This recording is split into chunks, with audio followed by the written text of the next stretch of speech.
الحمد لله نحمده ونستعينه ونستغفره ونعوذ بالله من شرور أنفسنا ومن سيئات أعمالنا من يهده الله فلا مضل له ومن يضلل فلا هادي له وأشهد أن لا إله إلا الله وحده لا شريك له وأشهد أن محمدا عبده ورسوله أما بعد সম্মানিত মুসলিয়ানে কেরাম, আল্লাহ রাব্বুল ইজ্জত কোরআনে কারীমে বলেছেন, কুল ইন্নামা আনা বাশারুম মিসলুকুম ইউহা ইলাইয়া আন্নামা ইলাহুকুম ইলাহুন ওয়াহিদ ফামান কানা ইয়ারজু লিকাআ রাব্বিহি ফালইয়ামাল আমালান সালিহান ওয়া লা ইউশরিক বিইবাদাতি রাব্বিহি আহাদা। বলুন হে নবী, কুল ইন্নামা আনা বাশারুম মিসলুকুম, নিশ্চয়ই আমি তোমাদের মতোই একজন মানুষ। ইউহা ইলাইয়া, পার্থক্য হচ্ছে যে আমার কাছে ওহী পাঠানো হয়। কি ওহী পাঠানো হয়? ওহী তো অনেক কিছুই পাঠানো হয়, তবে ওহীর মধ্যে যেই দুটি জিনিস গুরুত্বপূর্ণ, দুটি জিনিস এই আয়াতে উল্লেখ করা হয়েছে। অর্থাৎ যত ওহী আসবে সমস্ত ওহীর মূলে দুটি জিনিস আল্লাহ তাআলা এই আয়াতে উল্লেখ করে দিয়েছেন। একটি হচ্ছে ফামান কানা ইয়ারজু লিকা আন্নামা ইলাহুকুম ইলাহুন ওয়াহিদ, যে তোমাদের ইলাহ হচ্ছেন এক আল্লাহ। অর্থাৎ তাওহীদকে প্রতিষ্ঠিত করতে হবে। এই ওহী দিয়ে নবী রাসূলদেরকে যুগে যুগে পাঠানো হয়ে থাকে। এই তাওহীদ যদি প্রতিষ্ঠা করতে হয় তাহলে দুটি জিনিস লাগবে। সেটা কি? যে ব্যক্তি আখিরাতে বিশ্বাস করবে। এই জন্য জায়গায় জায়গায় দেখবেন ইউমিনুনা বিল্লাহি ওয়াল ইয়াউমিল আখির, আল্লাহর উপর এবং আখিরাতের উপর ঈমানের কথা বলা হয়েছে। এর অর্থ হচ্ছে শুধু তাওহীদ যথেষ্ট হবে না, যদি আখিরাতের উপর ঈমান না থাকে তাওহীদ পূর্ণ হবে না। কারণ আখিরাত তৈরি করা হচ্ছে আল্লাহর একটা কাজ, আল্লাহ তাআলার কাজ। আমাদের যেমন তিনি আমাদের সৃষ্টি করেছেন, আল্লাহর একটা কাজ। পৃথিবী সৃষ্টি করেছেন আল্লাহ একটা কাজ। কবরের আযাব অথবা কবরের শান্তি, এটা আল্লাহ তাআলার কাজ।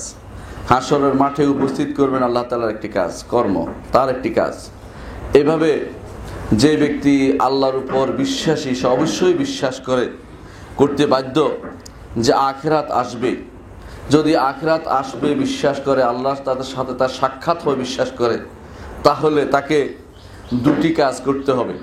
আল্লাহ তাআলা বলছেন, ফামান কানা ইয়ারজু লিকা রাব্বিহি, সুতরাং তোমাদের মধ্যে যে ব্যক্তি আল্লাহর সাথে, তার রবের সাথে সাক্ষাতের আশা করে। আমরা সবাই সাক্ষাতের আশা করি যে আল্লাহর সাথে আমাদের সাক্ষাৎ হবে। রাসূলুল্লাহ সাল্লাল্লাহু আলাইহি ওয়াসাল্লাম বলেছেন, মান আহাব্বা লিকা আল্লাহ আহাব্বাল্লাহু লিকাহু, যে কেউ আল্লাহর সাথে সাক্ষাৎ করতে আশা করলে আল্লাহ তার সাথে সাক্ষাতের আশা করেন। আল্লাহ সাক্ষাতের পছন্দ করার অর্থই হচ্ছে তার জন্য ভালো কিছু রয়েছে।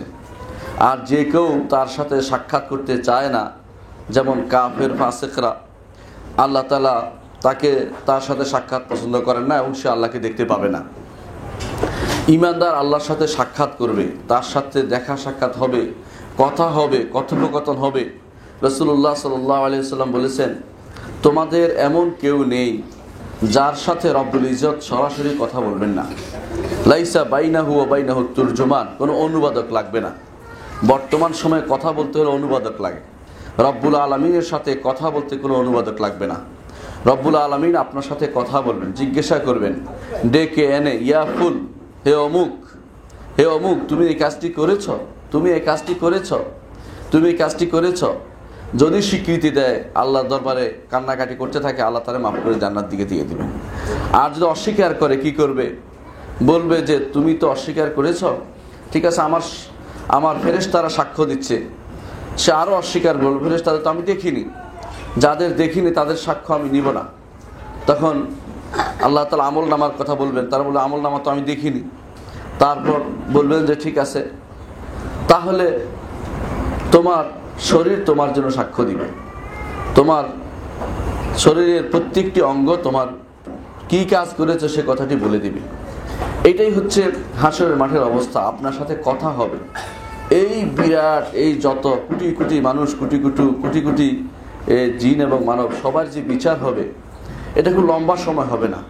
আল্লাহ তাআলা বলছেন সারিউল হিসাব, দ্রুত হিসাব নিতে তিনি পারবেন। আল্লাহর হিসাব নেওয়া আর আপনার হিসাব নেওয়া একরকম হিসাব করবেন না। দুনিয়ার মানুষের বড় ভুলে হচ্ছে, যখনই কোনো কথা আসে সাথে সাথে নিজের উপর কিয়াস করে নেয়। আল্লাহ রাব্বুল ইজ্জতের কোনো কিছু আপনি নিজের উপরে কিয়াস করবেন না। তিনি কিভাবে হিসাব নেবেন? একসাথে লক্ষ লক্ষ কোটি কোটি মানুষ তাকে ডাকছে, এখন ডাকছে না, তিনি তাদের ডাকে সাড়া দিতে আর কোনো অসুবিধা হচ্ছে না। সবাইকে দিচ্ছেন, বলছেন না তুমি দাঁড়াও আমি ওকে দিয়ে নেই তারপর তোকে দেবে, এরকম কথা বলছেন না। ঠিক অনুরূপভাবে হিসাব নিতে হলো আপনার আমার জন্য আলাদা আলাদা করে সময় ভাগ করে এইভাবে করতে হবে জরুরি না। তিনি হিসাব নেবেন, প্রত্যেকের হিসাব তিনি নেবেন, তবে একসাথে তিনি হিসাব নিতে সক্ষম। এটাই হচ্ছে সারিউল হিসাব, তিনি দ্রুত হিসাব নেবেন। সেই সময়ে কোন জিনিসটি কাজে লাগবে, দ্রুত হিসাব তো নেবেন, কোন জিনিসটি কাজে লাগবে আল্লাহ রাব্বুল ইজ্জত সেটা বলে দিয়েছেন। ফামান কানা ইয়ারজু লিকা রাব্বিহি ফালইয়ামাল আমালান সালিহান ওয়ালা ইউশরিক বিইবাদাতি রাব্বিহি আহাদা। দুটি কাজ করতে হবে। একটি হচ্ছে ইখলাস, একমাত্র আল্লাহর জন্য যাবতীয় ইবাদত সম্পন্ন করতে হবে। আপনার আমার জীবনের যত আমল করি, সালাত আদায় করি, যাকাত দেই, সওম পালন করি, হজ করি, অথবা সদকা দেই, একে অপরকে ভালোবাসি, দ্বীনের জন্য ভালোবাসি, আমরা মসজিদ নির্মাণ করি, মসজিদে আসি, কত কিছু করি না নেক আমল, এগুলি সব একমাত্র এক উদ্দেশ্যে যেতে হবে, সেটা হচ্ছে রব্বুল আলামিনের দিকে যেতে হবে। অন্য কোনো উদ্দেশ্য থাকতে পারবে না। আল্লাহ তাআলা এই জন্য বলছেন কুল ইন্না সলাতি ওয়া নুসুকি ওয়া মাহইয়ায়া ওয়া মামাতি লিল্লাহি রাব্বিল আলামিন। বলুন আমার সালাত, আমার যাবতীয় ইবাদত, নুসুক বলতে শুধু কোরবানি বোঝানো হয় নাই। কোরবানি একটি ইবাদত, আর্থিক জিনিস, অর্থাৎ আমার শারীরিক আর্থিক আমার জীবন এবং আমার মরণ সব আল্লাহর জন্য। এটার নাম হচ্ছে ইখলাস, যে আমি আমার যত অ্যাক্টিভিটিস আছে, আমার যত কাজ আছে, এগুলি একমাত্র আল্লাহর জন্য করব। এইটার নাম হচ্ছে ইখলাস। এটার আরেক নাম হচ্ছে তাওহীদুল ইবাদা। আপনি আল্লাহর জন্য যদি সব কিছু করতে পারেন, তাহলে এটা ইবাদতে আল্লাহকে সত্যি সত্যি একক আল্লাহ তাওহীদ প্রতিষ্ঠা করতে পারলেন। এইটা আপনার লাগবেই। এইটা আবার লাগতে হলে, এটা শুদ্ধ হতে হলে, আল্লাহর জন্য যাবতীয় ইবাদত করতে হলে আপনার দ্বিতীয় অংশ লাগবে। সেটা কি? ফালইয়ামাল আমালান সালিহান, আমলে সালেহ করতে হবে, নেক আমল করতে হবে, সৎ আমল করতে হবে। কাজটা সৎ হতে হবে। কাজটা সৎ আপনি আমি সারাদিন বললে হবে না। আপনি আমি সারাদিন যদি কোনো একটা কাজকে সৎ বলি, সৎ হবে না সেটা। কিছু মানুষ আছে দেখেন না, কিছু মানুষ আছে মিলাদ পড়ে সৎ কাজ মনে করতেছে। কিছু মানুষ আছে দেখবেন মেরাজ পালন করে সামনে আসতেছে, এটা পালন করে সৎ কাজ মনে করতেছে। কিছু মানুষ এর পরে আসতেছে শবে বরাত পালন করে তারা মনে করে সৎ কাজ করতেছে। কিছু মানুষ দেখবেন যে রাসূলুল্লাহ সাল্লাল্লাহু আলাইহি ওয়াসাল্লামের পায়ের জুতার নকশা নিয়ে তারা বুকে ধারণ করে সৎ কাজ মনে করতেছে। কিছু মানুষ আছে এই জাতীয় সৎ কাজ তারা নিজেরা বানিয়ে নিয়েছে। না, নিজেরা সৎ কাজ বানাইলে সৎ কাজ হয় না। মুহাম্মদুর রাসূলুল্লাহ সাল্লাল্লাহু আলাইহি ওয়াসাল্লাম তিনি এক লোককে দেখলেন যে লোকেরা তার উপর ছায়া দিয়ে আছে। লোক রাসূলুল্লাহ সাল্লাল্লাহু আলাইহি ওয়াসাল্লাম বললেন যে কি জন্য লোকের উপর ছায়া দিয়ে আছে কেন? বলছে এটা হচ্ছে আবু ইসরাইল। আবু ইসরাইল শপথ করেছে, মান্নত করেছে। খেয়াল করেন, মান্নত করেছে কি করবে? সে ছায়ায় যাবে না, রোদের মধ্যে থাকবে, সে খালি পায়ে থাকবে, জুতা পরবে না, সে বাহনে চড়বে না, সে কিছু খাবে না, এই অবস্থায় সে হজ করবে। রাসূলুল্লাহ সাল্লাল্লাহু আলাইহি ওয়াসাল্লাম অনুমোদন করছেন? করেননি। রাসূল বলছেন আবু ইসরাইল তুমি ছায়ায় যাও, আবু ইসরাইল জুতা পরো, আবু ইসরাইল বাহনে চড়ো, আবু ইসরাইল কথা বলো, আবু ইসরাইল তুমি এইভাবে রোজা রাখার মধ্যে সওয়াব ভঙ্গ করো, আবু ইসরাইল তুমি হজ পরিপূর্ণ করো। অর্থাৎ হজের কাজটা তোমার যেটা অনুমোদন করেছে রাসূল, এইটা অনুমোদিত, বাকি একটাও অনুমোদন করেন নাই মুহাম্মদ রাসূলুল্লাহ সাল্লাল্লাহু আলাইহি ওয়াসাল্লাম। তাহলে কষ্ট হলেই কেউ যদি মনে করে কাজ একটা করলেই হলো, তা কিন্তু ঠিক নয়। কাজটা যদি কোনো আমার নবী মুহাম্মদ রাসূলুল্লাহ সাল্লাল্লাহু আলাইহি ওয়াসাল্লাম অনুমোদন না করেন, তাহলে সেটা কিন্তু কাজ হবে না। এই জন্য এটা আমলে সালেহ হবে না। আমল হলো কিন্তু সালেহ হবে না। এটা একটা কাজ হলো কিন্তু নেক আমল হলো না। সৎ আমল হতে হলে এটাকে খুঁজে বের করতে হবে যে আমার নবীর কোনো সহিহ হাদিস দিয়ে সাব্যস্ত হয়েছে কিনা, কোনো নবীর কোনো সহিহ হাদিস দিয়ে সরাসরি সাব্যস্ত হয়েছে কিনা। দূর দূরান্ত ঘুরে কেউ দেখবেন যে আমলে সালেহ বানাচ্ছে, কিরকম আমলে সালে বানায় কেউ কেউ দেখবেন, একজন বলতেছে যে আমলে সালে তো এই মিলাদ পড়া তো সওয়াবের কাজ। আমি বলতে কেমনে হলো সওয়াবের কাজ? বলছে মিলাদ পড়া এই জন্য সওয়াবের কাজ যে রসুলের কথাই তো আলোচনা করতেছি, বানিয়ে ফেললো একটা। এইভাবে বানিয়ে ফেললে আবাদত হয় না। আবাদত সুনির্ধারিত, আবাদতের ক্ষেত্রে একটু বাড়ানো যায় না, এক বিন্দুও বাড়ানো যায় না। আবাদত সুনির্ধারিত। আপনি আমি সারাদিন চেষ্টা করেও একটি নতুন আবাদত আবিষ্কার করলে এটা আল্লাহর দরবারে গ্রহণযোগ্য হবে না। এই জন্য ফালইয়ামাল আমালান সালিহান ওয়ালা ইউশরিক বিইবাদাতি রাব্বি আহাদা, আল্লাহর আবাদতে শরীক করা যাবে না। আর এই আবাদতটা হতে হবে মুহাম্মদুর রাসূলুল্লাহ সাল্লাল্লাহু আলাইহি ওয়াসাল্লামের অনুসৃত পন্থায়। তিনি যদি দেখিয়ে না গিয়ে থাকেন, সেটা যত মানুষে, যত ভালো মানুষই করুক না কেন, যত আল্লাহর ওলি নামের লোকেরাই করুক না কেন, সেটা গ্রহণযোগ্য হবে না।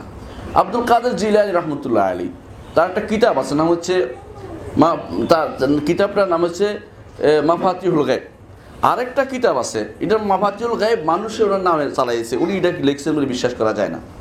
আরেকটা কিতাব আছে, যেই কিতাব আমার দেশে বহুল প্রচলিত আছে, আল গুনিয়াতুল তালিবিল হক, গুনিয়াতুত তালিবিন নামে ওনার এই গ্রন্থ। ওই গ্রন্থের মধ্যে তিনি রজব মাসের সালাত লিখছে। খেয়াল করেন জিনিসটা, আব্দুল কাদের জিলানী রহমতুল্লাহ আলাইহি লিখছে। ওই গ্রন্থের মধ্যে তিনি সব বরাতের সালাতের কথাও লিখছে। ওই গ্রন্থের মধ্যে এই জাতীয় আরো কিছু সালাতে ডাগাইবও লিখছে, কিছু মানুষের সালাতও লিখছে। তাই বলে কি সেটা ইবাদত হয়ে যাবে? কোনোদিন সেটা ইবাদত হবে না। কারণ তিনিও মানুষ, তিনিও ভুল করতে পারেন। তিনিও জান্নাতে যাওয়ার সার্টিফিকেট আল্লাহ রাসূল দেন নাই। আল্লাহ রাসূল সার্টিফিকেট দিয়েছেন আব্দুল্লাহ ইবনে মাসউদকে, আব্দুল্লাহ ইবনে সার্টিফিকেট দিয়েছেন বিলালকে, সার্টিফিকেট দিয়েছেন আবু বকরকে, ওমরকে, ওসমানকে, সাহাবায়ে কেরামকে দিয়েছেন। তাদের দ্বারা যদি কোনো প্রতিষ্ঠিত হইতো কোনো একটা আমল, বলতাম যে হ্যাঁ সাহাবীরা করছেন, তারপরে সেটা দলিল হবে না যদি রাসূলুল্লাহ সাল্লাল্লাহু আলাইহি ওয়াসাল্লাম মতের বিরুদ্ধে হয়। আর আব্দুল কাদের জিলানী রাহমাতুল্লাহ তো অনেক পরের মানুষ, তার কথাটা সেখানে কোনোভাবেই ধর্তব্য হবে না। তাদের চেয়ে মানে গুণে এলমের দিক থেকে ইমামরা অনেক উপরে। এই সমস্ত যারা পরবর্তী ওলি আল্লাহ নাম ধরে মানুষের জায়গা দখল করেছে, দরবার বানিয়েছে, তাদের থেকে আবু হানিফা রাহমাহুল্লাহ শত গুণ উপরের মানুষ। কারণ এলমের মজলিসে একদিন বসা, সারাদিন বসে বসে এই জাতীয় বাড়তি আলোচনার চেয়ে এলমের মজলিসে বসা অনেক বেশি জরুরি। এই জন্য আমলে সালেহ হতে হলে আমার নবী মুহাম্মদ রাসূলুল্লাহ সাল্লাল্লাহু আলাইহি ওয়াসাল্লাম যদি না বলেন, এটা কোনোদিন আমলে সালেহ হবে না। যত বড় মানুষই বলুক না কেন, এটা আর আমলে সালেহ হবে না। পরীক্ষা করে দেখা গেছে যে যখন এই যে শবে বরাত সামনে আসতেছে, এই শবে বরাতটা কোথা থেকে আসলো? দেখা গেছে এটা সব মিলে ঘুরে ফিরে এটা সিরিয়ান লোকেরা বের করেছে। এটা মুহাম্মদ রাসূলুল্লাহ সাল্লাল্লাহু আলাইহি ওয়াসাল্লাম শবে বরাত পালন করতে বলেন নাই তিনি। সিরিয়ান কারা বের করেছে? মাকহুল আশ-শামি রাহমাহুল্লাহ, বড় আলেম ছিলেন, আল্লাহর বড় আবেদ ছিলেন এবং বিখ্যাত একজন ব্যক্তি ছিলেন, বর্ণনাকারী ছিলেন। কিন্তু তাই বলে তার কথাটা কি আমাদের মানতে হবে? কখনো নয়। যদি রাসূলুল্লাহ সাল্লাল্লাহু আলাইহি ওয়াসাল্লামের সুন্নাহ বিরোধী হয়েছে, তিনি আবিষ্কার করেছেন এই সালাত লাইলাতুন নিসফি মিন শাবান, অর্থাৎ শাবানের মধ্যরাতের সালাত আবিষ্কার করেছেন, এই জাতীয় সালাত জিনিসগুলো আমরা কোনোদিন করব না। তাহলে যদি আল্লাহর সাথে আমাদের সাক্ষাৎ করতে হয়, তাহলে এমন আমল করতে হবে যে আমলটা আমার নবী মুহাম্মদ রাসূলুল্লাহ সাল্লাল্লাহু আলাইহি ওয়াসাল্লাম অনুমোদন করেছেন। তিনি অনুমোদন না করলে যত লোকেই বলুক না কেন, এটা ইবাদত হতে পারে না। এইটা আমাদের ঠিক রাখতে হবে। দ্বিতীয়ত যে জিনিসটা, সেটা হচ্ছে এই ইবাদত যেহেতু আমাদের করতেই হবে। দুনিয়াতে আপনার আমার জীবনের মূল জিনিস হচ্ছে সময়টা। আপনার আমার জীবনটা হচ্ছে সময়। সময়টা একবার চলে গেলে আপনি আর পিছন দিকে যেতে পারবেন না, কোনো দিন খুঁজে পাবেন না। এই জন্য ইবনে সিরিন রহমতুল্লাহ আলাইহি বলতেন যে সময় হচ্ছে, হাসান বসরি রহমতুল্লাহ বলতেন এই সময় হচ্ছে তিন ভাগে বিভক্ত। একটা হচ্ছে যেটা চলে গেছে, এটা আর খুঁজে পাওয়া যাবে না। আপনি এখন সারাদিন যদি বৃদ্ধ মানুষ সারাদিন যদি খুঁজে, হায় আমার যদি যৌবন আসতো, ফিরে আসবে? কোনোদিন আসবে না। ঠিক আরেকটা সময় সামনে আসছে, ওইটা আপনি নাও পেতে পারেন। আপনার আমার মতো কত যুবক ঠিকই বের হয়েছে ভালো কাজে অথবা কোনো খারাপ কাজে, ফিরে আসতে পারেনি, বাড়ি ফিরে আসা তার হয়নি। তাহলে সময় একটাই, সেটা হচ্ছে বর্তমানে আপনি কি করছেন। এই সময়টা আপনার আমার উচিত কঠিনভাবে নিয়ন্ত্রণ করা, এমনভাবে এটাকে ব্যবহার করা, প্রপার ইউটিলাইজ করা, যাতে করে এটা সারা জীবন আপনার কাজে লাগে। না হলে আপনার আফসোস করতে হবে। এই জন্য আল্লাহ তাআলা কোরআনে কারিমে সময়ের শপথ করেছেন। তিনি বলেছেন ওয়াল আসর ইন্নাল ইনসানা লাফি খুসর ইল্লাল্লাযীনা আমানু ওয়া আমিলুস সালিহাত ওয়া তাওয়াসাউ বিল হাক্কি ওয়া তাওয়াসাউ বিস সবর। শপথ করছেন তিনি কালের, সময়ের। কাল অন্য কিছু নয়, যুগ যুগান্তরের কাল নয়, হিন্দু ধর্মের কাল নয়, কলিকাল নয়, ইত্যাদি কাল বলে জরুরি কিছু নয়। শপথ করেছেন সময়ের। এই যে আমার একটা সময় পার হচ্ছে, ক্ষণিকের মধ্যে একটা মিনিট পার হয়ে যাচ্ছে, এইটার আল্লাহ শপথ করেছেন। কেন? মানুষের জীবনে এটার মূল্য অনেক বেশি। মানুষ এটা একবার হারিয়ে ফেললে এটা আর খুঁজে পাওয়া যায় না, এটা আর কোনোদিন করতে পারে না। একটা সময় ছিল যখন আপনার অজুতে কোনো সমস্যা হতো না, আপনার ডায়াবেটিস ছিল না, আপনার প্রস্টেট ছিল না, আপনার সমস্যা ছিল না, আপনি তখন ইবাদত করলেই করতে পারতেন। তখন আপনি কিন্তু করেন নাই। বলছেন বুড়ো হলে একবারে মসজিদে বসে যাও, কিন্তু সেই বুড়োর জীবন অনেকেরই আসে নাই। আবার অনেকে সেই বৃদ্ধ জীবন এসে সে মসজিদে বসার সুযোগ হয় নাই। কেন? হাসপাতালে তাকে থাকতে হচ্ছে। সুতরাং আমলের এই সুযোগটুকু কাজে না লাগালে আপনি অবশ্যই ক্ষতিগ্রস্ত হবেন বলে আল্লাহ তাআলা বলেছেন, ইন্নাল ইনসানা লাফি খুসর। প্রত্যেকটি মানুষই এই আমলের ব্যাপারে ক্ষতিগ্রস্ততার মধ্যে থাকে। এই কাজ তার জীবনের সময়টাকে কাজে লাগানোর ব্যাপারে ক্ষতিগ্রস্ততার মধ্যে থাকে, ইমানের ব্যাপারে ক্ষতিগ্রস্ততার মধ্যে থাকে, দাওয়াতের ব্যাপারে ক্ষতিগ্রস্ততার মধ্যে থাকে, এবং সবরের ব্যাপারে ক্ষতিগ্রস্ততার মধ্যে থাকে, যদি না এই কাজটি সুন্দরভাবে করে। এই জন্য মানুষ যদি কোনো সফল হতে চায়, প্রত্যেকটি মানুষই চায় যে সফল হতে। কে না চায় সফল হতে? কেউ দুনিয়াতে বিফল হতে চায় না। সবাই চায় তার ব্যবসা পরিপূর্ণভাবে হোক। কেউ বলে না যে আমার ব্যবসা কম হোক, এটা চাচ্ছি না, ব্যবসা হোক না হোক এটা চায় না। সবাই ব্যবসার জন্য ভাই ভাই শত্রু হয়ে যায়, বন্ধু বন্ধু শত্রু হয়ে যায়। কখনো আপনার ধ্বংস নেই, যে ব্যবসা কোনোদিন শেষ নিঃশেষ হবে না, সেই ব্যবসাটা হচ্ছে এই জীবনের এই সময়টুকু কাজে লাগানো, যেই সময়টুকু আল্লাহ আপনাকে দিয়েছে। একটা বিরাট সময় আমি পার করেছি ছোট অবস্থায়। 12 বছর পর্যন্ত বা 10 বছর পর্যন্ত নামাজ রোজা করিনি, চিনিনি, বুঝি নেই বা জানি নেই, সেজন্য করিনি। এরপর একটা বিরাট সময় কিন্তু আপনি ঘুমে পার করে দেন। আমি একটা বিরাট সময় ঘুমে পার করে দিই। রাতের বেলা যখন ঘুমিয়ে থাকি পার করে দিচ্ছি, ইবাদত কিন্তু করছি না। যদি না ইবাদতের নিয়তে রাতের বেলা ঘুমিয়ে থাকি, মধ্যরাতে না উঠি, ইবাদত কিন্তু হচ্ছে না। আর একটা বিরাট সময় আপনি বাজারে বসে আড্ডা দিচ্ছেন, এটাও কিন্তু আপনার আল্লাহ ইবাদতে কাটছে না। একটা বিরাট সময় কাটছে আপনার ফেসবুকিং করে অথবা সামাজিক যোগাযোগ মাধ্যমগুলিতে ব্যবহার করে। আপনি আল্লাহ তাআলার যে মূল্যবান সময় আপনাকে দিয়েছে তা নষ্ট করছে। এই জন্য এগুলো থেকে বেরিয়ে আসতে হবে। আল্লাহ তাআলা বলছেন, ইল্লাল্লাযীনা আমানু ওয়া আমিলুস সালিহাত ওয়া তাওয়াসাউ বিল হাক্কি ওয়া তাওয়াসাউ বিস সবর। তারাই শুধুমাত্র সফল কাম হবে যারা ঈমান আনবে, আমল সালেহ করবে। ঈমান আনবে, ঈমান বুঝতে হবে কি জিনিস ঈমানের। ঈমান শুধু অনেকেই বলে আমার ঈমান ঠিক আছে, তাকে যদি ঈমান সম্পর্কে জিজ্ঞাসা করা কি জিনিস বলতে পারবে না। ঈমানের বিষয়গুলো জানতে হবে। ঈমানিয়াত কি জিনিস, উসুলুল ঈমান কি, ঈমানের মূলনীতি কি, আল্লাহ সম্পর্কে কি বিশ্বাস রাখতে হবে, মুহাম্মদ রাসূলুল্লাহ সাল্লাল্লাহু আলাইহি ওয়াসাল্লাম কি বিশ্বাস রাখতে হবে, কিতাব সম্পর্কে কি বিশ্বাস রাখতে হবে, আল্লাহর কিতাব সম্পর্কে, আখিরাত সম্পর্কে খুঁটিনাটি কি বিশ্বাস রাখতে হবে, এবং তাকদীর সম্পর্কে আমার কি বিশ্বাস থাকা উচিত। এই বিষয়গুলো যদি কোনো আমি না বুঝতে পারি, ফেরেশতাদের সম্পর্কে কি বিশ্বাস রাখা উচিত, এগুলো যদি কোনো আমি না বুঝতে পারি, তাহলে কিন্তু আমি সফল হতে পারবো না। অনেক মানুষ দুনিয়াতে সফল হয়, বিরাট বিরাট বিল্ডিং বানায়, অথবা এমএলএ হয়, অথবা রাষ্ট্রপতি হয়, প্রধানমন্ত্রী হয়, অথবা অনেক কিছু হয়, কিন্তু আল্লাহর কাছে এটা সফলতা নয়। আল্লাহর কাছে ওই ব্যক্তি সফল যে ব্যক্তি ফামান যুহজিআ আনিন নার ওয়া উদখিলাল জান্নাতা ফাকাদ ফাজা, যে ব্যক্তি জাহান্নাম থেকে যাকে দূরে রাখা হয়েছে, জান্নাতে প্রবেশ করা হয়েছে, সেই সফলকাম ব্যক্তি বলে আল্লাহর কাছে বিবেচিত। তাহলে ওই কাজটাই করতে হবে, যেই কাজটা করলে আমি সফল একজন মানুষ হিসেবে দুনিয়াতে থাকতে পারবো এবং আল্লাহর কাছে পরকালে সফল বিবেচিত হতে পারবো। তার জন্য প্রথম কাজ হচ্ছে ঈমান আনা, দ্বিতীয় কাজ হচ্ছে আমলে সালেহ করা, নেক আমল করা। ইল্লাল্লাযীনা আমানু ওয়া আমিলুস সালিহাতি। তাহলে প্রথম কাজ ঈমান আনা। ঈমানের জন্য মেহনত প্রয়োজন আছে, ঈমানের জন্য কষ্ট করার প্রয়োজন আছে। ঈমান আনছি বললে আল্লাহ ছেড়ে দেন না। আহাসিবান নাস আন ইয়াকুলু আমান্না ওয়া হুম লা ইফতানুন ওয়া লাকাদ ফাতান্নাল্লাযীনা মিন ক্বাবলিহিম ফালায়ালামান্নাল্লাহুল্লাযীনা সাদাকু ওয়া লা ইয়ালামান্নাল কাযিবিন। আল্লাহ তাআলা বলছেন, মানুষ কি মনে করেছে ঈমান আনলে বলে তাদেরকে এমনি ছেড়ে দেব? তাদেরকে আমি পরীক্ষা করব। আগের লোকদেরকেও পরীক্ষা করেছি, এখনও করব, ভবিষ্যতেও করব। আল্লাহ পরীক্ষা করে খাঁটি করবেন যেখানে খারাপ কিছু আছে কিনা। যখন পোড়ানো হয় কোনো স্বর্ণকে, পোড়ানোর পরে তার যাবতীয় জিনিসগুলো বের হয়ে যায়, খাঁটি জিনিসটাই শুধুমাত্র থাকে। আল্লাহ তাআলা চান ইমানদার বান্দাদের খাঁটি করে নিতে। সাহাবায়ে কেরামকে খাঁটি করে নিয়েছেন। কেন? তাদেরকে কষ্টে ফেলে মক্কার জীবনে কষ্ট ফেলেছেন, জিহাদের ময়দানে কষ্ট ফেলেছেন। এরপর তাদের খাঁটি করার পরে তারা যে একজন খাঁটি যিনি মানুষে পরিণত হয়েছিল, তারা এক একজন আত্মা ছিল আল্লাহ তাআলার কালবে সালিম, যেটা আল্লাহ তাআলা বলেছেন সে কালবে সালিমে রূপান্তরিত হয়েছিল। এরকম ইমানের দ্বারা আপনার কিছু পরীক্ষা হবে।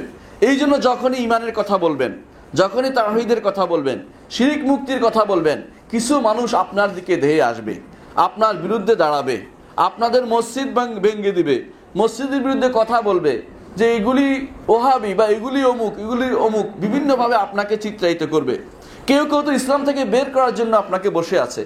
এই জায়গাতে আপনাকে অবশ্যই মনে রাখতে হবে এটা আমার প্রাপ্তি, এটা রব্বুল আলামিন, এটা আল্লাহ বলেই দিয়েছেন যে ইমানদার মাত্রই আল্লাহ তাআলা তাকে পরীক্ষা করবেন। ইমানদারকে যদি কোনো দুনিয়ার মুসিবতও না ফেলেন, তাহলে ইমানের মুসিবতে ফেলবেন। ইমান টিকে রাখার জন্য শয়তান তার পিছিয়ে লেগে থাকবে, যার বারবার ইমান থেকে তাকে বের করার জন্য প্রচেষ্টা চালাবে, সেখানেও তাকে টিকে থাকতে হবে। এই জন্য ইমান, অবশ্যই ইমান ধারণ করতে হবে। ও আমলুস সালেহাত, অবশ্যই তাকে আমলে সালেহ করতে হবে। আমলে সালেহ আমরা বলেছি মুহাম্মদ রাসূলুল্লাহ সাল্লাল্লাহু আলাইহি ওয়াসাল্লামের সুন্নত দেখে আমল করতে হবে, সহিহ সুন্নাহ হতে হবে। বেশিরভাগ মানুষই আজ আমল করে বানোয়াট, অথবা কিছু মানুষ দেখবেন দুর্বল হাদিসের উপর আমল করার জন্য ব্যস্ত হয়ে পড়ে। আরে ভাই, দুর্বল হাদিস তো পরে, সহিহ হাদিসের উপর আমল কি তোমার শেষ হয়ে গেছে? বহু মানুষ দেখবেন সহিহ হাদিসের উপর আমল করছে না, দুর্বল হাদিস খোঁজে। অসুবিধা কি? অসুবিধা কি? একটা আলাদা একটা তাদের পরিভাষা হয়ে গেছে। এই জন্য তারা আমল করার ক্ষেত্রে দুর্বল হাদিস খোঁজে। অথচ একজন মানুষ যদি কোনো সহিহ হাদিসের উপর আমল করতে চেষ্টা করে, সে কখনোই সহিহ হাদিসের উপর আমল করে শেষ করতে পারবে না, কারণ এত বেশি আমল আছে। ইমাম নওয়াবী রাহমাতুল্লাহ আলাইহি তার একটা কিতাব আছে রিয়াদুস সালেহিন, সেই কিতাবের মধ্যে একটা অধ্যায় রচনা করেছেন কাসরাতু আমালিল খায়র, কল্যাণমূলক কাজ অনেক বেশি। মুহাম্মদ রাসূলুল্লাহ সাল্লাল্লাহু আলাইহি ওয়াসাল্লাম কল্যাণমূলক কাজের ফিরিস্তি দিতে কি বলেছেন দেখেন। স্ত্রীর মুখে খাবার তুলে দেওয়া কল্যাণ, একজন মানুষের সাথে হাসি মুখে কথা বলাও কল্যাণ, একটা মানুষকে বাহনে উঠতে সাহায্য করাও কল্যাণ, একজন মানুষকে রাস্তা পার করে দেওয়াও কল্যাণ, রাস্তার মধ্যে খারাপ কিছু পড়ে আছে সরিয়ে দেওয়াও কল্যাণ। কল্যাণের শেষ কোথায়? আপনি সারাদিন কল্যাণের পিছনে দৌড়াবেন। একজন মানুষ কল্যাণ খুঁজতেই থাকবে যে কোথায় কল্যাণ আছে। আল্লাহ তাআলা বলছেন ফাস্তাবিকুল খায়রাত, কল্যাণ কোথায় আছে তা খুঁজে দেখো। এই জন্য ইমানদার সবসময় খুঁজবে কল্যাণ কোথায় আছে। শাইখুল ইসলাম ইবনে তাইমিয়া রাহমাতুল্লাহ আলাইহি কল্যাণমূলক কাজ দেখলে কখনো তিনি ত্যাগ করতেন না, বলতে এটা তো কল্যাণের, যে কোনো কাজ কল্যাণের আছে এটাতে তিনি লেগে থাকতেন। মানুষ ইমানদার মাত্রই কল্যাণের জিনিসটা খুঁজবে। এখন এই কল্যাণ আছে, পরের কল্যাণটাকে সে খুঁজবে। একজন মানুষ যখন ফজরের সালাত পড়ার পরে তিনি বসেছে জিকির করছে, এটা কিন্তু একটা বিরাট গুরুত্বপূর্ণ কাজ ইমানদারের। এই জিকিরগুলো আমলে সালেহ নিঃসন্দেহে, যেটা কোরআন এবং সুন্নাহ আসছে। আর যেটা কোরআন সুন্নাহ আসে এটা আমলে সালেহ না। অনেকে দেখবেন সূরা হাশরের 3 আয়াত নিয়ে বহুত কিছু রচনা করে ফেলছে, অথচ হাদিস দুর্বল, এটা আমল করা জরুরি না। কিন্তু এর বাইরে অনেক আমল আছে। কোরআন তেলাওয়াত করেন এবং সকালবেলা জিকিরগুলো করেন, সকালবেলা জিকিরগুলো অনেক বেশি, এগুলি করে কেউ শেষ করতে পারে না। শেষ অনেকক্ষণ লাগে, 15-20 মিনিট লাগে সকালবেলা জিকিরগুলো শেষ করতে। এবং অর্থ সহ যদি কেউ পড়ে ইমান তাজা হবে, এতে কোনো সন্দেহ নেই। শাইখুল ইসলাম ইবনে তাইমিয়া রাহমাতুল্লাহ আলাইহি একদিন বসা ছিলেন, ইবনুল কাইয়্যিম তার ছাত্র এসে বললেন যে আপনি এখন পর্যন্ত বসে আছেন অনেক লম্বা টাইম।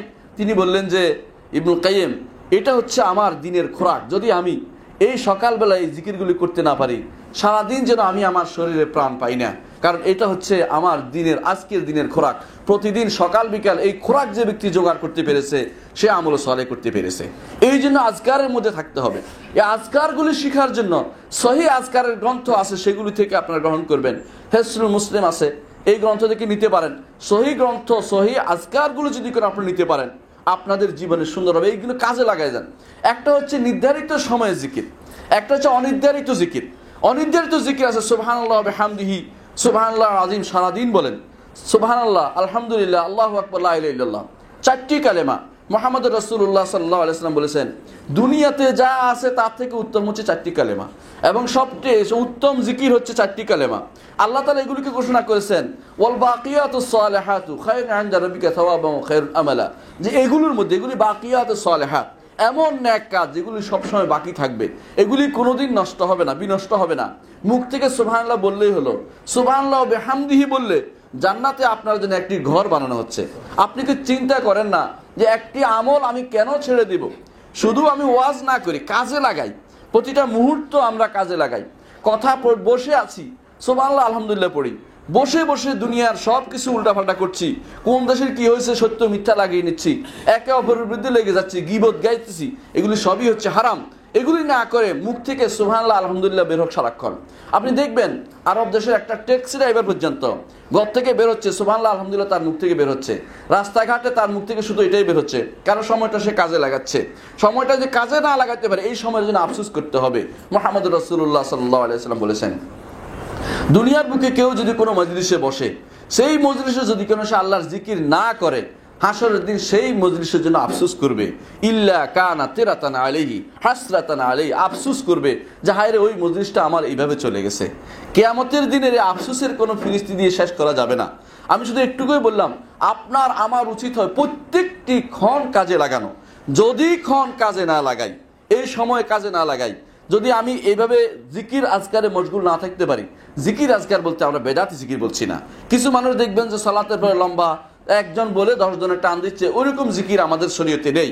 শরীয়তের নিয়মে হচ্ছে যেই জিকিরটা আল্লাহ তাআলা বলে দিয়েছেন, উদউ রাব্বাকুম তাদাররুআন ওয়া খুফিয়া, তাদাররুআন ওয়া খিফা, ওখানে বলা হয়েছে ভয় করে বিনয়ের সাথে যে জিকির করবেন সেটা গ্রহণযোগ্য।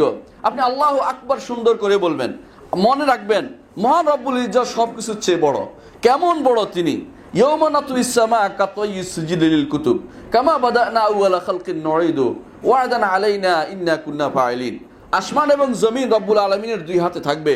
আল্লাহ তাআলা বলে দিয়েছেন, এক হাতে আসমানগুলি ভাঁজ করা থাকবে আর জমিন থাকবে আল্লাহর মুঠির ভিতরে। এগুলিকে স্বীকার করতেই হবে। যদি এত মহান সত্তা, বড় সত্তা তিনি হন, তাহলে তার আল্লাহ বলতে কোনো আমাদের কি অসুবিধা আছে? মুখ থেকে সার্বক্ষণিক এই জন্য আজকারগুলি লেগে থাকতে হবে যে রব্বুল আলামিন জিকিরে আমি সব সময় লেগে থাকবো, কখনো আমি সময় নষ্ট করব না। একজন মানুষ মাঠে গেছে, কাজে গেছে, বাজারে গেছে, যাওয়া আসার মধ্যে মুখ থেকে শুধুমাত্র সুবহানাল্লাহ আলহামদুলিল্লাহ আল্লাহু আকবার লা ইলাহা ইল্লাল্লাহ বলবে। শুধু আল্লাহ আল্লাহ জিকির করতে আমরা বলি না, এগুলো শরীয়তে নেই। অথবা শুধু ইল্লাল্লাহ জিকির করতে বলি না, সেটা শরীয়তে নেই, এগুলি শরীয়ত অনুমোদন করে নাই। খুঁজে খুঁজে দলিল বার করবেন না। কোরআন সুন্নাহ যেটা রাসূলুল্লাহ সাল্লাল্লাহু আলাইহি ওয়াসাল্লাম সরাসরি করতে বলেছেন সেগুলি করুন। আল্লাহর সত্যিকার বান্দা হতে পারবেন, মুহাম্মদুর রাসূলুল্লাহ সাল্লাল্লাহু আলাইহি ওয়াসাল্লামের সত্যিকার উম্মত হতে পারবেন। যে উম্মত নিয়ে রাসূলুল্লাহ সাল্লাল্লাহু আলাইহি ওয়াসাল্লাম অন্য জাতির উপর গর্ব করবেন, এরকম উম্মত আপনি হতে পারবেন। তাহলে দ্বিতীয় কাজ হচ্ছে আমলে সালেহ করা। 3 নম্বর কাজ হচ্ছে দাওয়াত দেয়া। শুধু জিকির আজকারে যথেষ্ট নয়, আপনার কাজ হবে পড়তে, চলতে, বসতে, সব জায়গাতে যেখানে আপনি চোখের সামনে পড়বে, পরিবার থেকে শুরু করে উপরে যতটুকু যেতে পারেন সব জায়গাতেই আপনার গতিবিধি থাকবে দাওয়াতের। সবাইকে বলবেন, চোখের সামনে পড়ছে একটা ছেলে বাম হাতে খাচ্ছে, আপনি বললেন যে ডান হাতে খাও বাবু, বুঝিয়ে বলেন সুন্দর করে। একটা বৃদ্ধ মানুষ খাচ্ছে, তাকে ডেকে নিয়ে একান্তে বলুন, কারণ তার অহংকার চেপে বসতে পারে, সে বলতে পারে যে কেন আমাকে বলছে, আমি খুব শুনবো না। কিন্তু তাকে একান্তে বলুন যে মুহাম্মদুর রাসূলুল্লাহ সাল্লাল্লাহু আলাইহি ওয়াসাল্লাম সেটা নিষেধ করেছে, আপনি এটা করেন না, আর কোনোদিন যেন বাম হাতে না খান। এইরকম একটি নয়, দাওয়াতের কাজ শুধু উদাহরণ দিলাম, এটা হাজার হাজার দাওয়াতের কাজ আছে। ঘর থেকে বের হয়েছেন, একজন মানুষ দোয়া পড়েনি, আপনি শুনেন, বলেন যে তুমি দোয়া পড়ে বের হও। সেই দোয়াটা কি? বিসমিল্লাহ তাওয়াক্কালতু আলাল্লাহ। এই জাতীয় দোয়াগুলো যদি কোনো কেউ বের হয়, সে তো সত্যিকার শিখে সুন্নাহ মোতাবেক বের হলো। এইভাবে দাওয়াতের ক্ষেত্রে কম নয়, শিরক হচ্ছে দেখছেন, সেখানে আপনার আমার বলা দরকার যে শিরকি কাজে তুমি যেও না। এই দাওয়াতের কাজে লিপ্ত না থাকলে আপনার আমলও টিকে থাকবে না। দাওয়াতের কাজে যদি কোনো কেউ নিয়োজিত থাকে, তার আমল ঠিক থাকে, ঈমান ঠিক থাকে। এই জন্য আল্লাহ তাআলা কোরআনে কারীমে যখনই বলেছেন ইন্নাল্লাযীনা ক্বালু রাব্বুনাল্লাহ সুম্মা ইসতাকামু, যারা বলবে আল্লাহ আমার রব, তারপরে এর উপর দৃঢ়পদ থাকবে, এইটা বলার পরে বলেছেন ওয়ামান আহসানু কাওলাম মিম্মান দাআ ইলাল্লাহি ওয়া আমিলা সালিহান ওয়া ক্বালা ইন্নানী মিনাল মুসলিমিন। তার চেয়ে উত্তম ব্যক্তি আর কে হতে পারে যে ব্যক্তি আল্লাহর পথে আহ্বান করে। কারণ হচ্ছে যদি ঈমানে টিকে থাকতে হয়, আমলে সালেহ করতে, দাওয়াত দিতে হবে। একজন মানুষ যখন দাওয়াতের কাজে থাকবে, নিজেও আমল করবে, বলবে যে আমি মানুষকে দাওয়াত দিই, আমি কেন আমল না করব, তিনি নিজেও আমল করবেন। এই জন্য প্রত্যেকটি মানুষের উচিত আমলে সালেহ এগুলো টিকে থাকা, আমলে সালেহের উপর টিকে থাকা এবং সাথে সাথে দাওয়াত দেয়া। মানুষকে দাওয়াত দিতেই হবে, সে যেই হোক না কেন। দাওয়াতের ক্ষেত্র বন্ধ করা যাবে না। মুহাম্মদুর রাসূলুল্লাহ সাল্লাল্লাহু আলাইহি ওয়াসাল্লাম তিনি সেই জগতে সেই সময়ের যত মানুষ ছিল সবাইকে তিনি দাওয়াত দিয়েছেন, কাউকে দাওয়াত থেকে দূর রাখেননি। লজ্জা করে দাওয়াত বন্ধ করা যাবে না। অমুকে বললে কি মনে করবে, অমুক কাছে বললে কি মনে করবে, এরকম মনে করার বিষয় নয়। আমার দাওয়াত আল্লাহ তাআলার পক্ষ থেকে আমি দাওয়াত দিতে বের হয়েছি, আল্লাহ তাআলার পক্ষ নির্দেশনা পালন করার জন্য বের হয়েছি। যেই দাওয়াত নিয়ে মুহাম্মদুর রাসূলুল্লাহ সাল্লাল্লাহু আলাইহি ওয়াসাল্লাম বের হয়েছেন, সেই দাওয়াত এবং সেই দাবি আমি মানুষের কাছে পৌঁছে দেব। এই হকের দাওয়াত আমি মানুষকে পৌঁছে দেব। যে হক আমি জেনেছি কোরআন এবং সুন্নাহ পড়ে, হাদিস পড়ে, সেই হকের কথা যদি মানুষকে বলতে না পারি, তাহলে আমার সারা জীবন আবার বৃথা হয়ে যাব। এই জন্য বলতে হবে, দাওয়াত দিতে হবে। দাওয়াত দিতে গেলে আপনার আমার উপরে আক্রমণ আসবেই, সেটাই হচ্ছে সবর। এই সবর এখতিয়ার করতে হবে, এই সবর এখতিয়ার করতে হবে। আল্লাহ তাআলা বলেছেন ওয়াসবির ওয়ামা সবরুকা ইল্লা বিল্লাহ, আর আপনি সবর করুন। আপনি তো আল্লাহর জন্য সবর করছেন, সবর তো আপনি নিজের জন্য করছেন না, আল্লাহর জন্য সবর করছেন। হ্যাঁ, মনে রাখবেন কষ্ট হতে হবে জরুরি না। সবর দাওয়াতের ক্ষেত্রে কিছু টেকনিক যদি অবলম্বন করা যায়, অনেক সময় সে বিপদ থেকে মানুষ উদ্ধার পেয়ে যায়। তার এই জন্য টেকনিক অবলম্বন করা জরুরি। ধরেই এমন কোনো কঠিন কাজ করা উচিত না যেটা আপনি পারবেন না। দাওয়াতের অনেকগুলো ক্ষেত্র আছে, টেকনিক আছে, নিয়ম আছে, পদ্ধতি আছে, জেনে শুনে দাওয়াত দেন। এমন কাজ করেন না যেটা করা যায় না। দেখুন রাসূলুল্লাহ সাল্লাল্লাহু আলাইহি ওয়াসাল্লাম তিনি নিজে গেছেন যে যাদেরকে দাওয়াত দিবেন তাদের কাছে, ওদেরকে বলেন না যে আসো আমার কাছে, আমার কথা শুনে যায়, এরকম না। বরং তিনি নিজে গেছেন। তিনি গেছেন তায়েফে, 3 ভাই 3 রকম বলল, তিনি চলে আসছেন, কিছু বলেন নাই। আবার তাদের জন্য দোয়াও করেছেন যে আল্লাহ আমার শক্তি কম, আমি কিছু করতে পারছি না, আল্লাহ তুমি যদি কোনো দয়া করে যদি আমাকে শক্তি দাও, আমাকে বুদ্ধি দাও, আমি এদেরকে ঠিকই দাওয়াত দিতে পারবো। এই জন্য কখনো হতাশ হতে নাই। দাঁড়িয়ে কখনো হতাশ হবে না। একজন দাওয়াত যিনি দিবেন তিনি সবসময় আল্লাহর পথে দাওয়াত দিয়েই যাবেন এবং সবর করবেন। এই সবর তার জীবনের বড় সম্পদ। এই সবর ওয়ামা সবরুকা ইল্লা বিল্লাহ। এই জন্য আল্লাহ তাআলা বলছেন ওয়াতাওয়াসাউ বিস-সবর, সবর করতেই হবে, সবর করতেই হবে। কিন্তু যদি আমল না করি, দাওয়াত না দেই, সবর না করি, ইমানের কাজে সময় ব্যয় না করি, ইমান না বুঝি, তাহলে আমার জীবন আর কাফিরের জীবন সমান হয়ে যাবে এবং সেটা হয়ে যাবে নিকৃষ্টতম জীবন, যেটাই হচ্ছে আল্লাহ তাআলা বলছেন ইন্নাল ইনসানা লাফি খুসর। এই জন্য লেগে থাকতে হবে। এই লেগে থাকাটা শুধু নিজে আত্ম অহংকারে না ভুগি আমরা যে আমি ভালো হয়ে গেছি।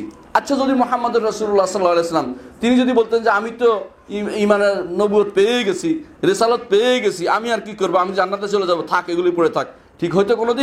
কোনোদিন ঠিক হতো না। এই জন্য আপনার আমার দাওয়াত অনেক বেশি, দাওয়াতের পরিধি অনেক বেশি। যারা হক জেনেছেন তারা দাওয়াত বেশি দিতে হবে, কারণ দুনিয়ার মানুষ সবাই দাওয়াত দেয়। বাতিল তার পক্ষে দাওয়াত দিচ্ছে, কাদিয়ানীরাও দাওয়াত দিচ্ছে, শিয়ারাও দাওয়াত দিচ্ছে, বেরলভীরাও দাওয়াত দিচ্ছে, তথাকথিত কবর পূজারী, পীর পূজারী এরাও দাওয়াত দিচ্ছে। আপনার আমার দাওয়াত ব্যক্তির জন্য নয়, দলের জন্য নয়, কোনো পীরের জন্য নয়, কোনো মাজারের জন্য নয়, কোনো মাদ্রাসার জন্য নয়।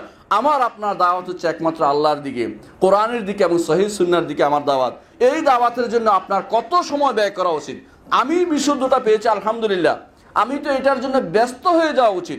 মানুষ কেন ঈমান আনছে না? মুহাম্মদুর রাসূলুল্লাহ সাল্লাল্লাহু আলাইহি ওয়াসাল্লাম কত বেশি ব্যস্ত ছিলেন। আল্লাহ বলছেন ফালাআল্লাকা বাখিউন নাফসাকা আল্লা ইয়াকুনু মুমিনিন। আপনি কি নিজেকে ধ্বংস করে দিবেন এই জন্য যে তারা ঈমান আনছে না? এটা তো হতে পারে না। আপনি এত কষ্ট করছেন কেন? ওমা আলাইকা ইল্লাল বালাগুল মুবিন। আপনার তো পৌঁছে দেয়াই যথেষ্ট। কিন্তু মুহাম্মদুর রাসূলুল্লাহ সাল্লাল্লাহু আলাইহি ওয়াসাল্লাম পৌঁছে দেয়া যথেষ্ট মনে করতেন না। পৌঁছে দিয়ে কত বুদ্ধি তিনি চিন্তা করতেন। বরং মাঝে মধ্যে তিনি যারা ঈমান আনছে তাদেরকে বলতেন যে তোমরা দূরে সরে যাও, আমি এদের সাথে কথা বলি, দেখি এরা যদি ঈমান আনে। কিন্তু আল্লাহ তাআলার কাছে এটা পছন্দ হয়নি। আল্লাহ তাআলা আয়াত নাযিল করলেন যে আবাসা ওয়া তাওয়াল্লা আন জাআহুল আ'মা ওয়া মা ইউদরিকা লাআল্লাহু ইয়াযাক্কা আও ইয়াযাক্কার ফাতানবাহু যিকরা। আপনি কি আনতা তুকরিউন নাস হাত্তা ইয়াকুনু মুমিনিন, জোর করে কি আপনি এদের ঈমানদার বানাবেন?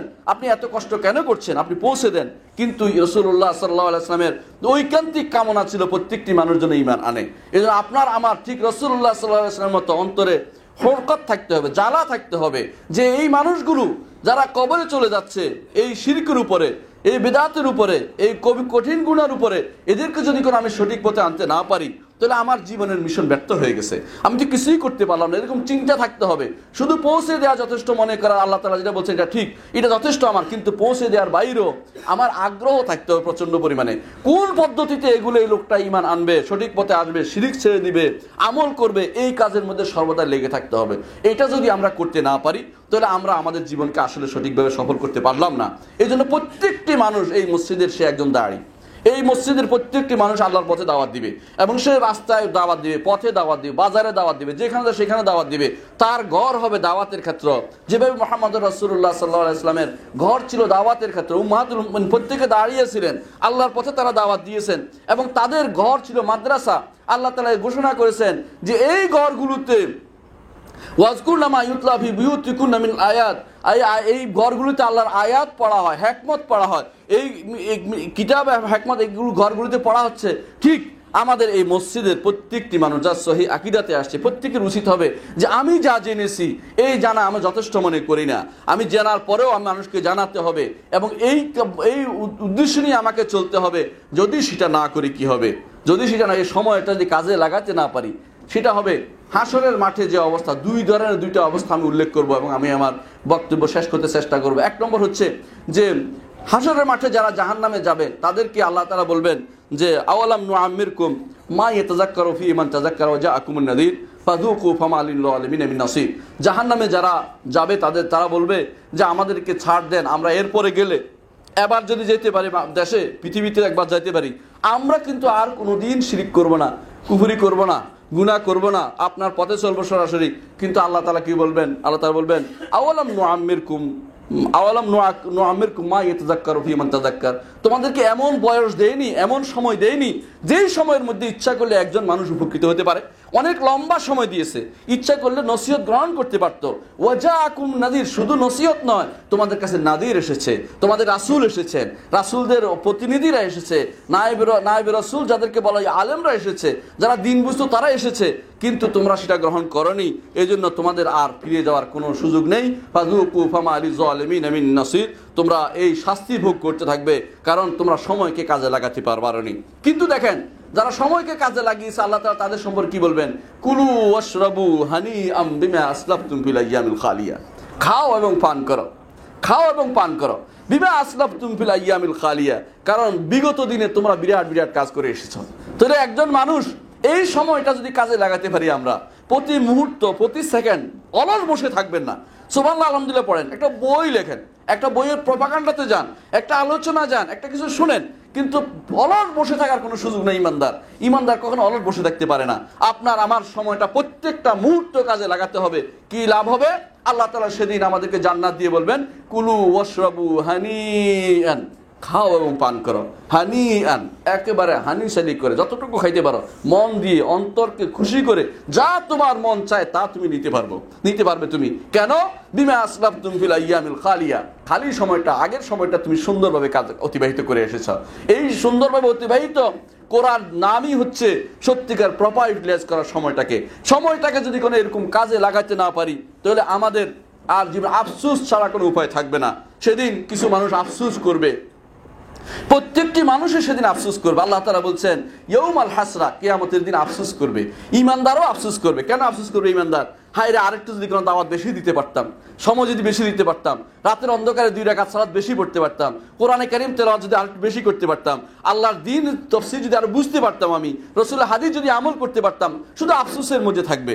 ইয়াউমা ইয়াজমাউকুম লিয়াউমিল জামঈ যালিকা ইয়াউমুত তাগাবুন, যেদিন তোমাদেরকে আল্লাহ একত্রিত করবে সেদিন হচ্ছে ঠকার দিন। প্রত্যেকে বলে আমি তো ঠকে গেছি কেন? তাহলে সময়টা কাজে লাগাতে পারি নাই। ওই সময় যদি কাজটা করতে পারতাম, দাওয়াতের কাজে ব্যস্ত হতে পারতাম, দ্বীনের জন্য আমি সময় দিতে পারতাম, মানুষের ভালো করতে পারতাম, কল্যাণমূলক কাজে আমি পুরো সময়টা ব্যয় করতাম, এই জন্য আফসোস করতে থাকবে। আর কাফের, তার তো আফসোসের কোনো শেষই নেই, সে হাত কামড়ে থাকবে। ইয়াউমা ইয়াদু যালিমু আলা ইয়াদি ইয়াকুলু ইয়া লাইতানি ইত্তাখাযতু মা রাসূলি সাবিলা, হায় যদি আমি রাসূলের কথা শুনতাম, ইয়া লাইতানি লাম আত্তাখিজ ফুলানান খালিলা, হায় অমুককে যদি বন্ধু না বানাতাম। এভাবে সে কান্নাকাটি করতে থাকবে, কিন্তু সেই কান্না, সে আফসোসের কোনো মূল্য আল্লাহর কাছে সামান্য থাকবে না, কারণ সময় থাকতেই সেটা কাজে লাগাতে হয়। এই জন্য বর্তমান সময় আপনার এখন কি করা দরকার সেটা কখনো তাসওয়িব করব না আমরা, ভবিষ্যতে কি হবে সেটার কথা আমরা কখনো চিন্তা করব না। এই জন্য বর্তমানে আমি কি করতে পারছি সেটা বড় কথা, ভবিষ্যৎ যখন আসবে সেটা দেখবে। এখন আমি এই মুহূর্তটা আমি কাজে লাগাই, একটা মুহূর্ত আমার জীবনের অনেক মূল্যবান, এই জিনিসটা আমাকে বুঝতে হবে। যদি সেটা আমরা বুঝতে পারি তাহলে আল্লাহ তাআলার এই সন্তুষ্টিতে আমরা জীবন যাপন করতে পারবো, এবং এইটাই হবে একজন মানুষের জন্য জান্নাতের সুসংবাদ, যেখানে আল্লাহ তাআলা বলবেন কুলু ওয়াশরাবু হানিআম বিমা আসলাফতুম ফিল আইয়ামিল খালিয়া। আর জান্নাতে গেলে সেখানে কি পাবো? মা লা আইনুন রাআত ওয়ালা উযুনুন সামিআত ওয়ালা খাতারা আলা কলবি বাশার। জান্নাতে গেলে এমন কিছু আপনি পাবেন যা মা লা আইনুন রাআত, চোখ যা দেখেনি, চোখ কোনোদিন যা দেখেনি, ওয়ালা উযুনুন সামিআত, কান তা শুনেনি। এখন তো অনেক কিছু শুনতে ভালো লাগে আপনার কাছে, যে আপনার একটা বিল্ডিং হয়ে গেছে, ওই হয়ে গেছে, সে হয়ে গেছে। আরে বিল্ডিং আপনি ঘরে এখানে বসে করতে পারছেন। যেই ব্যক্তি দিনে রাতে 12 রাকাত সুন্নত নামাজ পড়ে, তার জন্য জান্নাতে একটি ঘর হয়। আপনি চিন্তা করে দেখছেন, একটা ঘর প্রতিদিন আপনি একটা ঘর আপনি তৈরি করতে পারছেন। এরকম ঘরের জিনিসটা আপনি এখানে হারিয়ে গেলে ওই দেশে গেলে কি আর পাবেন কখনো? আল ইয়াউম আমাল গাদান জাযা, আজকে হচ্ছে আমলের সময়, আগামী দিন সেটা পুরস্কার পাবেন। আপনি এখানে আমল না করে গেলে সেখানে পুরস্কার পাওয়ার কোনো সুযোগ নেই। একজন মানুষ যখন বিদেশে যায়, সেখানে যায় চুপ করে বসে থাকে, টাকা রোজগার না করে, দেশে এসে কিছু খাবার থাকে না তার, সেখানে গেলে চিন্তা করে যে আমি কিছুদিনের জন্য আসছি, আমাকে এখানে কাজ করে যেতে হবে, কিছু টাকা রোজগার করে দিতে হবে, এই সুযোগ আমি সদ্ব্যবহার করি। একজন মানুষ ইমানদার মনে করে, একজন ইমানদার বিশ্বাস করে রাসূলুল্লাহ সাল্লাল্লাহু আলাইহি ওয়াসাল্লাম যেটা বলেছেন, কুন ফিদ দুনিয়া গারিবান আও আবির সাবিল, দুনিয়াতে তুমি অপরিচিত মানে অথবা মুসাফির হও, দুনিয়াতে মুসাফির। রাসূলুল্লাহ সাল্লাল্লাহু আলাইহি ওয়াসাল্লাম নিজে তিনি মুসাফির মতো জীবন যাপন করেছেন, এবং তিনি দেখিয়েছেন এখান থেকে আমল বাড়াতে হবে, এখানে বিল্ডিং বাড়াতে হবে এটা নয়, এখানে আমল বাড়াতে হবে, এখানে বোঝা বাড়াতে হবে তা নয়। এই জন্য যারা কম আমলের কম পয়সার অধিকারী তারা জান্নাতে আগে চলে যাবে, 500 বছর পরে যাবে তারা যারা বেশি কষ্ট দুনিয়াতে, নিজেকে দুনিয়ার সব কষ্ট সে নিয়েছে, আমিলাতুন নাসিবা, দুনিয়ার কষ্ট সবগুলি সে করেছে। তাসলা নারান হামিয়া, ইয়া আইয়ুহান নাস, হে ইয়া আইয়ুহাল ইনসান ইন্নাকা কাদহুন ইলা রাব্বিকা কাদহান ফামুলাকি, হে মানুষ তুমি কষ্ট করতে করতে করতে করতে শেষ মুহূর্তে আল্লাহর সাথে মিলিত হবে। একটু চিন্তা করেনি যে আমি কি জন্য কষ্টটা করছি। একজন মানুষ কিন্তু সব ভোগ করে যেতে পারে না, ভোগের জন্য তার কয়েক প্রজন্ম লাগবে যা সে জমিয়েছে, অথচ সে পাগল হয়ে দুনিয়ার পিছনে পাগল হয়ে দৌড়াচ্ছে, আল্লাহর পিছনে, আল্লাহ তাআলার নেয়ামতের পিছনে, শুকরিয়া আদায় করার পিছনে সময় ব্যয় করছে না। এই জন্য আমাদের প্রত্যেকের উচিত যে এই সময়টা প্রপার ইউটিলাইজ করি, নেক আমল করি, যেন আফসোস করতে না হয়। যেদিন আফসোস করতে, সেদিন আফসোসের এই বন্যা বয়ে যাবে কাফেরদের চোখ দিয়ে, কিন্তু আফসোস শেষ হবে না, কারণ এই আফসোস তারা নিজেরা অর্জন করে নিয়েছে। আর ইমানদার সেদিন আফসোস করবে, কিন্তু জান্নাতে যখন যাবে তারা আফসোস থাকবে না, সেদিন সে খুশি হবে, এবং এমন জিনিস দিয়ে খুশি হবে। আল্লাহ তাআলা বলেছেন যে ফালা তা'লামু নাফসুম মা উখফিয়া লাহুম কুররাতু আয়ুন জাযাআম বিমা কানু ইয়ামালুন, কোন নফস জানে না তার কোন অন্তরের জন্য কি সন্তুষ্টকারী, চক্ষু শীতলকারী কোন জিনিস আমি রেখে দিয়েছি, এটা শুধুমাত্র ইমানদার বলতে পারবে। তাহলে আমাদেরকে আমল করতে হবে, কাজ করতে হবে, আমলে সালেহ করতে হবে। এখানে কোনো রকমের ছাড় দেওয়া যাবে না, আত্ম অহংকারে ভোগা যাবে না যে আমি তো অনেক কিছু করে বলছি। না, যতই করবেন মুহাম্মদ রাসূলুল্লাহ সাল্লাল্লাহু আলাইহি ওয়াসাল্লামের কাজের চেয়ে কম হবে। তিনি কি করেছেন দেখেন, হাদিসগুলি আপনি পড়েন, আমলগুলি পড়েন, দিন রাতে 24 ঘন্টার আমল দেখেন তাহলে আপনি বুঝতে পারবেন একদিন রাসূলুল্লাহ সাল্লাল্লাহু আলাইহি ওয়াসাল্লাম কি করেছেন, একদিন রাসূলুল্লাহ সাল্লাল্লাহু আলাইহি ওয়াসাল্লাম কি করেছেন, সেই আমলটা আপনি করতে চেষ্টা করুন না কেন, কি করেছেন রাসূলুল্লাহ সাল্লাল্লাহু আলাইহি ওয়াসাল্লাম, সেই জিনিসটা যদি আপনি বুঝতে পারেন, বুঝবেন যে আমল কিভাবে করতে হয়। আকুলু কাওলি হাযা ওয়া আস্তাগফিরুল্লাহ লি ওয়া লাকুম ওয়া লিসাইরিল মুসলিমিন ওয়াস্তাগফিরু ইন্নাহু হুল গাফুরুর রাহিম। আমাদের দিনী ভাই আর দিনী বাবা সুস্থ আছে।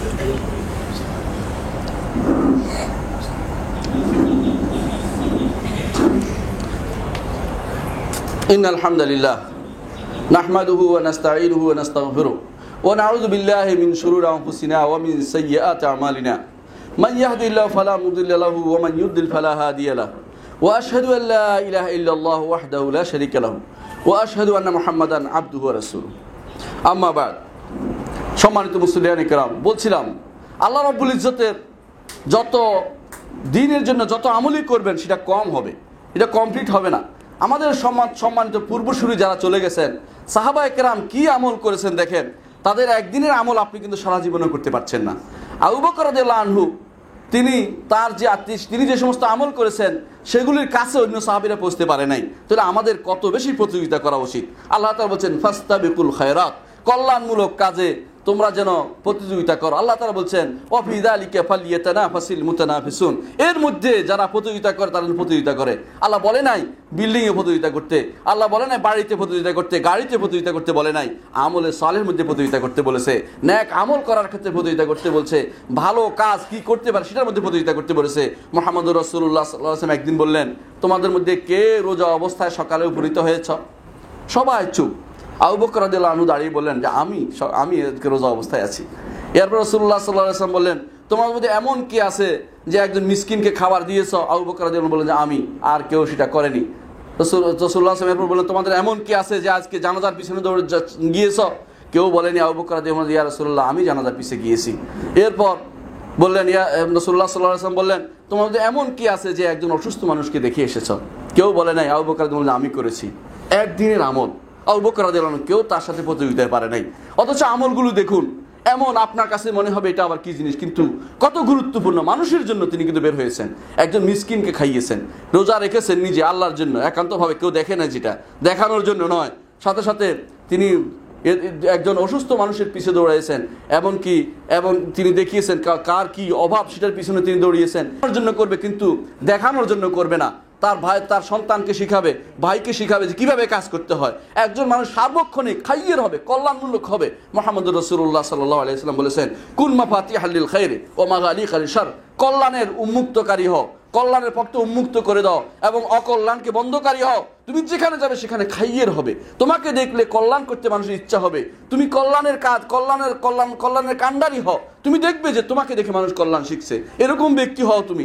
এটা যদি হতে পারো তাহলে আবু বকর রাদিয়াল্লাহু আনহুর সেই নীতিতে আমরা যেতে পারবো, যেখানে রাসূলুল্লাহ সাল্লাল্লাহু আলাইহি ওয়াসাল্লাম তারপরে উম্মতের মধ্যে শ্রেষ্ঠ ব্যক্তি হিসাবে আবু বকর রাদিয়াল্লাহু আনহুকে ঘোষণা তিনি করেছেন। এবং উম্মতের মধ্যে সবাই আমরা জানি যে সবচেয়ে উত্তম ব্যক্তি হচ্ছে আবু বকর রাদিয়াল্লাহু, তিনি বলেছেন আরহামু উম্মতি বি উম্মতি আবু বকর, আমার উম্মতের মধ্যে সবচেয়ে আরহাম উম্মত হচ্ছে আবু বকর, আমার উম্মতের জন্য। কেন? তিনি দেখিয়ে দিয়েছেন কিভাবে ইবাদত করতে হয়, কল্যাণগুলি করতে হয়। আবু বকর সাইয়্যিদুনা আতাকা সাইয়্যিদানা, বিলাল রাদিয়াল্লাহু আনহুকে নিজের সম্পদ ব্যয় করে তাকে স্বাধীন করে দিয়েছেন, কোনো পয়সা কিছুই চান না। কি চেয়েছেন?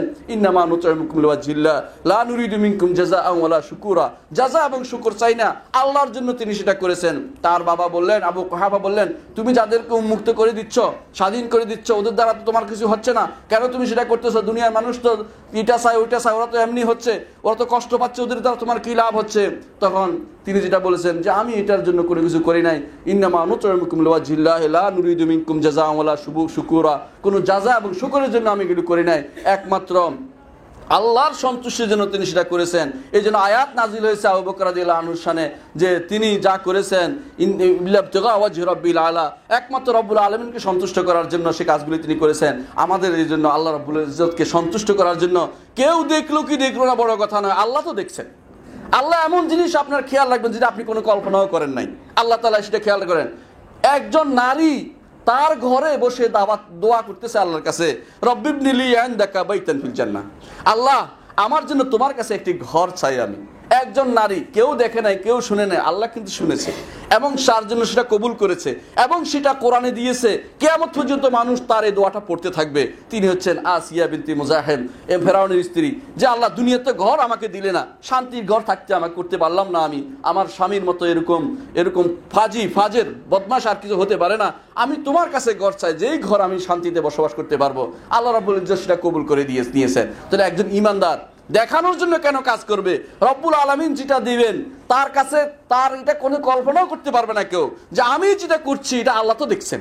আমার আল্লাহ কোনো কিছুকেই লা ইউদাইউ আজরুল মুহসিনিন, নেককারের কোনো কিছুকেই তিনি কখনো নষ্ট করতে দেন না, তিনি হিসাব রাখেন। লাকাদ আহসাহুম, তাদেরকে যেমন হিসাব রাখছেন তাদের আমলটাও হিসাব রাখবেন, কোনো কিছু তিনি কোন সামান্যতম নষ্ট হতে দিবেন না। তাহলে এইভাবে আমাদেরকে দুনিয়াতে আমল করে যেতে হবে। সম্মানিত আমার মুসলিয়ান ইকরাম, তাহলে আমরা এইভাবে আমল করবো, নেক আমল করে যাবো, আমলের ক্ষেত্রে কোনো ছাড় দেব না।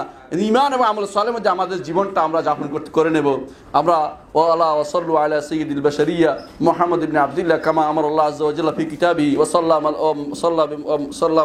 وصلى عليه ملائكة مصابة القدس وسلم وقال تعالى فقال تعالى مخبرا وامرا إن الله وملائكته يصلون على النبي يا أيها الذين آمنوا صلوا عليه وسلموا تسليما اللهم صل على محمد وعلى ال محمد كما صليت على ابراهيم وعلى ال ابراهيم انك حميد مجيد اللهم بارك على محمد وعلى ال محمد كما باركت على ابراهيم وعلى ال ابراهيم انك حميد مجيد اللهم ارض عن الخلفاء الراشدين ابي بكر وعمر وعثمان وعلي وان سائر الصحابه والتابعين رضوان الله عليهم اجمعين اللهم اغفر لنا ولاخواننا الذين سبقونا بالايمان ولا تجعل في قلوبنا غلا للذين امنوا ربنا انك رؤوف رحيم اللهم اغفر لنا اجمعين اللهم اغفر لنا اجمعين আল্লাহ মুসলিমদেরকে যেখানে আছে সেখানে তুমি সাহায্য করো আল্লাহ। আল্লাহ ইমানদারদের সাহায্য করো আল্লাহ। আল্লাহ সহিহ আকীদার ভাইদের সাহায্য করো আল্লাহ। তাদেরকে দ্বীনের উপর রাখো আল্লাহ। তাদেরকে দাওয়াতের কাজে সময় দেওয়া তৌফিক দান করো আল্লাহ। আমাদের ভাইদের যারা পথভ্রষ্ট হয়ে আছে তাদেরকে হেদায়েত দান করো আল্লাহ। আল্লাহ যারা পথভ্রষ্ট হয়ে ইমানি নাম মুসলিম আছে অথচ অন্যায় কাজ, তাদেরকে তুমি দ্বীনের দিকে ফিরিয়ে আনো আল্লাহ।